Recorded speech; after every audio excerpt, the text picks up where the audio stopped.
ਅਗਲੀ ਜਿਹੜੀ ਖਬਰਾਂ ਉਸ ਦੇ ਉੱਤੇ ਨਜ਼ਰ ਮਾਰਦੇ ਜਾਈਏ, ਕਹਿੰਦੇ ਵੀ ਕੈਲੀਫੋਰਨੀਆ ਦੇ ਕੁਝ ਜਿਹੜੇ ਨੌਜਵਾਨ ਆ ਉਹ ਘੱਟੋ ਘੱਟ 35 ਰੋਬਰੀਜ਼ ਦੇ ਨਾਲ ਲਿੰਕ ਕਰਕੇ ਦੇਖੇ ਜਾ ਰਹੇ ਆ ਕੱਲੇ ਓਕਲੈਂਡ ਦੇ ਇਲਾਕੇ ਦੇ ਵਿੱਚ।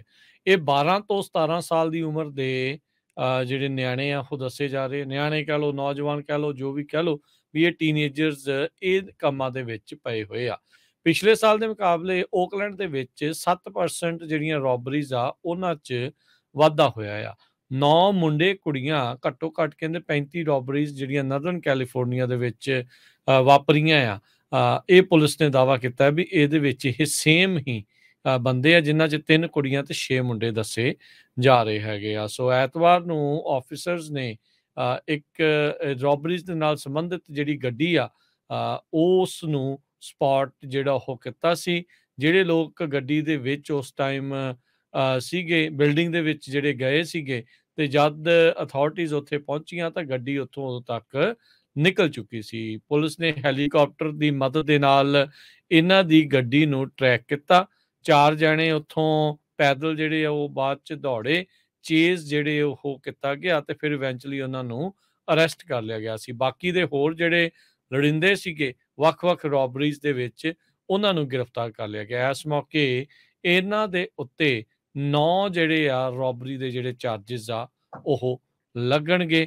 ਸੋ ਪੁਲਿਸ ਡਿਪਾਰਟਮੈਂਟ ਨੇ ਕਿਹਾ ਵੀ ਇਹ ਜਿਹੜੇ ਰੋਬਰੀ ਕਿਊ ਨੇ ਕਿਸੇ ਨੂੰ ਵੀ ਜਿਹੜਾ ਇੱਕ ਹਿਸਾਬ ਦੇ ਨਾਲ ਨਹੀਂ ਬਖਸ਼ਿਆ। ਜਿਹੜਾ ਵੀ ਇਹਨਾਂ ਦੇ ਹੱਥੇ ਆਉਂਦਾ ਸੀ ਉਹਨੂੰ ਇਹ ਰੋਬ ਕਰੀ ਜਾਂਦੇ ਸੀ।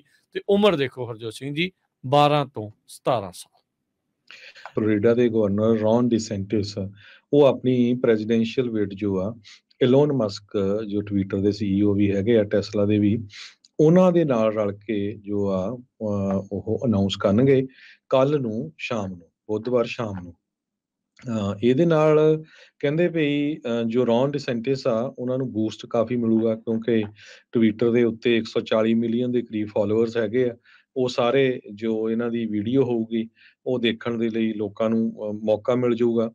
ਤੇ ਪਿਛਲੇ ਕੁਝ ਵੀਕਾਂ ਤੋਂ ਰੌਨ ਡੀਸੈਂਟਿਸ ਦੀ ਗੱਲਬਾਤ ਇਲੋਨ ਮਸਕ ਦੇ ਨਾਲ ਚੱਲ ਰਹੀ ਸੀ। ਇਲੋਨ ਮਸਕ ਇੱਕ ਟਾਈਮ ਦੇ ਉੱਤੇ ਪ੍ਰੈਜ਼ੀਡੈਂਟ ਡੋਨਲਡ ਟਰੰਪ ਉਹਨਾਂ ਦੇ ਕਾਫੀ ਵਧੀਆ ਦੋਸਤ ਸੀ, ਪਰ ਪਿਛਲੇ ਦਿਨਾਂ 'ਚ ਉਹਨਾਂ ਨੇ ਸਟੇਟਮੈਂਟ ਜਾਰੀ ਕੀਤੀ ਸੀ ਵੀ ਮੈਨੂੰ ਲੱਗਦਾ ਨਹੀਂ ਵੀ ਪ੍ਰੈਜ਼ੀਡੈਂਟ ਡੋਨਲਡ ਟਰੰਪ ਜੋ ਆ ਉਹ ਵਾਈਟ ਹਾਊਸ ਨੂੰ ਜਿੱਤ ਸਕਦੇ ਹੈਗੇ ਇਸ ਵਾਰ। ਸੋ ਇਸ ਕਰਕੇ ਉਹਨਾਂ ਨੇ ਜਿਹੜਾ ਡਿਸੀਜਨ ਲਿਆ ਆ ਵੀ ਉਹ ਰੌਨ ਡੀਸੈਂਟਿਸ ਆ ਉਹਨਾਂ ਦੀ ਜੋ ਸਪੋਰਟ ਕਰਨਗੇ। ਪਿਛਲੀਆਂ ਇਲੈਕਸ਼ਨਾਂ ਦੇ ਵਿੱਚ ਵੀ ਜੋ ਸੋਸ਼ਲ ਮੀਡੀਆ ਦੀਆਂ ਕੰਪਨੀਜ਼ ਹੈਗੀਆਂ, ਚਾਹੇ ਉਹ ਟਵਿੱਟਰ ਆ, ਫੇਸਬੁੱਕ ਆ, YouTube ਜਾਂ ਹੋਰ, ਉਹਨਾਂ ਨੇ ਇਲੈਕਸ਼ਨ ਦੇ ਵਿੱਚ ਹਿੱਸਾ ਇਨਡਾਇਰੈਕਟਲੀ ਲਿਆ। ਇੱਦਾਂ ਵੀ ਲੋਕਾਂ ਦੀ ਵੋਟ ਬਣਾਉਣ ਦੇ ਲਈ ਉਹਨਾਂ ਨੇ ਪ੍ਰਮੋਟ ਕੀਤਾ ਵੀ ਵੋਟਰ ਬਣੋ, ਤੇ ਉਹ ਤੋਂ ਬਾਅਦ ਉਹਨਾਂ ਨੇ ਓਪਨਲੀ ਕਿਸੇ ਦੀ ਸਾਈਡ ਨਹੀਂ ਲਈ। ਪਰ ਇਹ ਜੋ ਸਾਈਡ ਹੋਊਗੀ ਸ਼ਰੇਆਮ ਸਿੱਧੀ ਟਵਿੱਟਰ ਦੀ ਫਿਰ ਰੌਨ ਡੀਸੈਂਟਿਸ ਦੇ ਨਾਲ ਹੋਊਗੀ।